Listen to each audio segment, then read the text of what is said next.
Rainbow जंगल पर सुबह का वक्त था। सूरज नरम रोशनी के साथ दरख्तों के बीच से झांक रहा था। पत्तों पर शबनम के कतरे चमक रहे थे। अली एक पत्थर पर बैठा जंगल की आवाज़ों को सुन रहा था। पीकू एक शाख पर बैठा अपने रंग बिरंगे पर सीधे कर रहा था। जोगो नीचे ज़मीन पर उछल कूद कर रहा था। अचानक जंगल की हवा रुक सी गई। ना पत्ते हिले, ना फूल लरजे। जंगल बिल्कुल खामोश हो गया। पीकू ने हैरानी से कहा, अली, हवा कहाँ गई? जोगो ने इधर उधर देखा। जंगल बिना हवा के अजीब लगता है। अली खड़ा हो गया। हवा जंगल की सांस होती है, इसके बगैर जंगल उदास हो जाता है। तभी दूर से एक हल्की सी सिसकी सुनाई दी। तीनों दोस्त आवाज़ की तरफ बढ़े। वहाँ एक छोटा सा क्लाउड स्पिरिट बैठा था।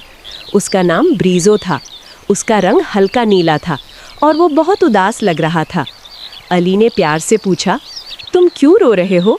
ब्रीजो ने कहा, मैं जंगल की हवा का ख्याल रखता हूँ, मगर आज मेरी आवाज़ गुम हो गई है। पीकू ने पूछा, हवा वापस कैसे आएगी? ब्रीजो ने कहा, हवा सिर्फ तब चलती है जब विंड ड्रम बजता है। जोगो खुशी से बोला, तो फिर ड्रम ढूंढते हैं। अली ने हिम्मत से कहा, हम तुम्हारी मदद करेंगे। सफ़र शुरू हुआ। रास्ता ऊपर की तरफ चढ़ने लगा। बादल करीब आते गए। रास्ते में रंग बिरंगी चिड़िया उनके साथ चलने लगी, जैसे उन्हें रास्ता दिखा रही हों। अचानक रास्ता फिसलन वाला हो गया। जोगो फिसला। अली ने फौरन उसका हाथ पकड़ लिया। पीकू ने कहा, दोस्ती में साथ ज़रूरी होता है।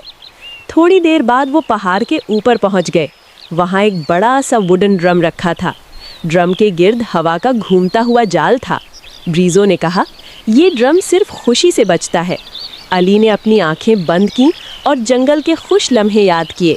दोस्तों की हंसी, मैजिकल एडवेंचर्स। अली ने मुस्कुराते हुए ड्रम को छुआ। ड्रम ज़ोर से बज उठा। हवा तेज़ मगर मीठी होकर चली। पत्ते नाचने लगे, फूल झूमने लगे। जंगल फिर से जिंदा हो गया। ब्रीजो खुशी से चमक उठा। हवा हर तरफ फैल गई। जोगो हंसकर बोला, अब मेरी दुम फिर से हिल रही है। पीकू ने पर फैलाए। हवा सिर्फ चलती नहीं, खुशी भी लेकर आती है। अली ने गहरी सांस ली और कहा, जंगल की हर चीज़ एक दूसरे से जुड़ी होती है। और इस तरह रेनबो जंगल एपिसोड 4 हंसी, हवा और दोस्ती के साथ ख़त्म हुआ।